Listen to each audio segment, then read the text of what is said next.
Pranam. Mother Teresa once said, "I cannot change the world alone, but I can cast a stone in the water that creates many ripples." Mother Teresa, one of the most debated before she was awarded the title of saint by the Vatican. Mother Teresa also the one who transformed the entire conversation with leprosy and poverty in this country. And till date inspires God knows how many social workers, social reformers, NGOs. And it all started with one very small action in compassion. She wanted to be there and care for those who didn't have anyone else to care for them. Such a small action. The smallest acts of kindness, the smallest acts in life have the ability to create the most lasting change and a rippling effect that creates something that we couldn't even imagine. The butterfly effect. In science fiction, because I'm a science fiction filmmaker, in science fiction it is explained very simply as in, if we can go back to the past and change even a small action, it will have such a rippling effect into the future that we will find ourselves in a future which is a totally parallel timeline, a new world. And the traces of the old world will be forgotten. Now, this doesn't happen only in science fiction. I have seen it happen time and time again in my own life. The first time I noticed this was when I was nominated as the youngest ever nominee for the Canadian Immigrant of Distinction Awards at the age of 25. And I was nominated in the category of arts and culture for my contributions in the field of arts and culture.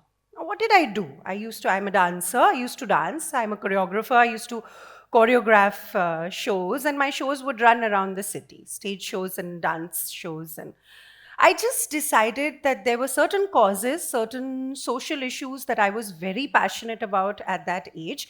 And I decided I was going to raise money for those causes and I was going to donate that part to those causes. Simultaneously, I decided that I was going to also teach dance as a form of therapy through a program called Miracle Rhythms in schools for specialized, mentally and physically disadvantaged special children as a form of therapy. And I did this because, these are things that are close to my heart and I wanted to do something fun, something new.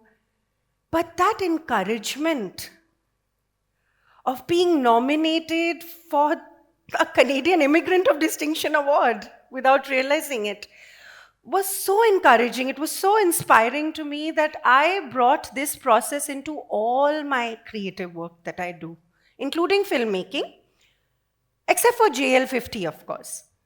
JL50 is not associated with any social issue except, from my personal perspective, the raising of human consciousness. The evolution of human consciousness, because science fiction, it is India's first seriously dealt with science fiction subject. It opens your mind to possibilities, right? So in a way that is also socially relevant because my life path has taken me on a path where I am devoted to the evolution of human consciousness through everything that I do, whether it's acting and dance and nautanki, or whether it's talking to students like you, writing books. There is no rule book that says you can be one, not the other. So anyways, in JL50, this butterfly effect has been shown really well. This butterfly effect has been shown where we showed that the characters, the three characters, Pankajji's character, Abhay's character, and mine, we went back into the past and we stopped the flight JL50 from flying, for those of you who've seen it. And if you haven't seen it, please watch it. You're not going to get bored even for a second. So, anyways, once they make that change and they stop that flight from taking off, we are thrown back into a future where the world that we've known, where the story has developed, has totally vanished. And a totally new reality is what we see. So that small action has changed the entire future. Now, I have seen this, like I said, play out in my everyday life as well. The thing is, you see, we all carry our past narratives and our past stories. That's who we think we are. That's what we've been created from, right? Like, this is my story, this is my name, this is what happened with me, this is what I did, blah, blah, blah, blah, blah. All of these stories, right? Now, we bring those stories into the present, and from the present, we recreate the future, which is in accordance with the past narrative. Be it success, be it failure, be it victory, be it victim, be it anything. Whatever your past is, if it's in your present, you're going to recreate it. Now, if it's a good thing, great. If you're feeling good with what you're creating, great. But what if you want to change your narrative? What if you want to create something new? What if you want to feel different? What are you going to do? It's simple. We got to get into a time travel movie. No, just kidding. Go back in time. That's what I did. You go back in time, you change the narrative, you disidentify with that narrative. And when you're in the present moment, if you've not carried the ingredients of a past story, your future is obviously going to be different because you're not bringing that in, right? All futures are born of the present moment. And this present moment is so tiny, so small, so small. Tuck, done. In this moment, it is not big enough to hold all your past stories, and it is not big enough to hold your big dreams of the future also. Now, not to say don't dream big, please dream big. But in this moment, your big dream cannot be held. This moment is enough for just, that one little action, one tiny little action. When we act from the now, and when we act from the now, there is no other way but to take little steps. And when we take these little steps in our life, I have seen people change their entire life and also the world around them with little steps. The thing is that small acts of kindness or small actions in general are usually intention free. And I'll explain that to you in a different way. Today I run an NGO called the We Women Foundation.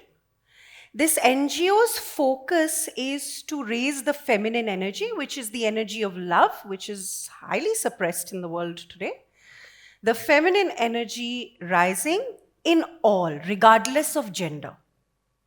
So it is not focused on the gender-embodied woman, but that woman in all of us. The moment we start recognizing and, valuing the woman inside of all of us, which is really love, the energy of love, the outside is going to reflect the inside, and the state of affairs in the world that we see with women are all going to change, right? Now, this NGO does a lot of things. We go into schools, impart meditation, try to introduce it into the co-curriculum. It's my dream that I'd love to see meditation as a part of the curriculum in schools and colleges. But the main focus of this foundation is the 6 in-house children that we work with, and they are from the labor colony, underprivileged children. So their needs are very different and stuff. So through meditation being the base, their creative development, their conscious education, and celebration, these are all the aspects, the pillars of the foundation, with which we take care of their entire development. And we aim to create beings of love. And some of these students, some of these kids are going to be traveling with us to foreign countries, to schools soon, as ambassadors of meditation. So that is the dream, that is the vision. Now, this whole thing of developing, these children and all of this stuff, which feels like a movement in my life now, it started with a very small action. These kids found out in the labor colony that I had just moved into my home in Goa, and they wanted to come and see me. They wanted to say hi. So I said, why not make it worthwhile? Why don't you join me for my evening meditation? And they just started meditating with me there were two of them, and then from two it became three, and from three it became five, and then from five and now I don't have space and more kids want to come.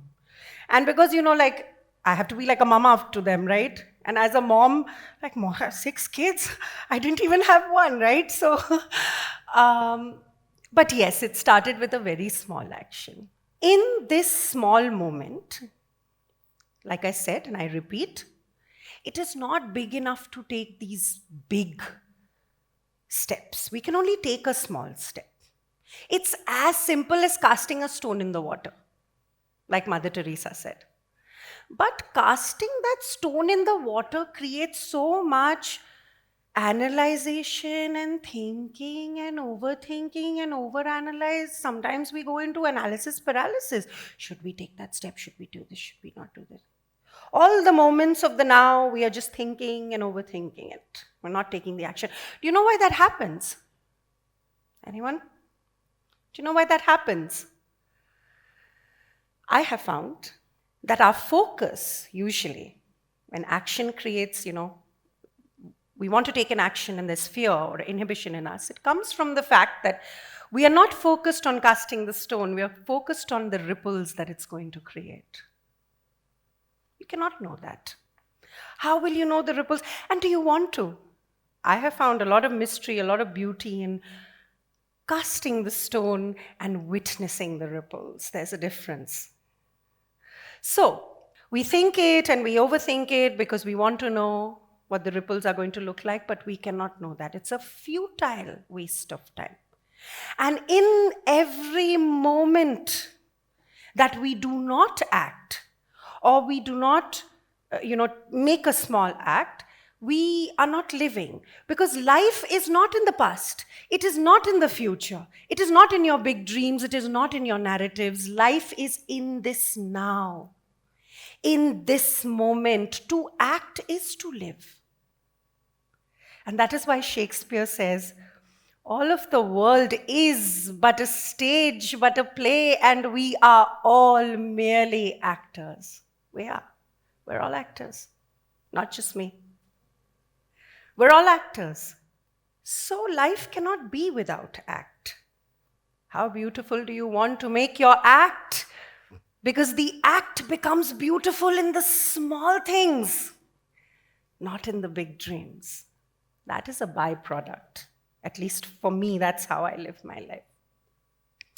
Now we overanalyze and we overthink because we want to be intentional in our action. There's nothing wrong with that. We want it to have the intention of success or whatever our big dreams are. We want our goals to be achieved. So we take that step intentionally, intentional action. And that is beautiful. It's a beautiful strategy for long-term goals, for dreams, for these big visions. But in this moment, you cannot hold your big dreams and your visions.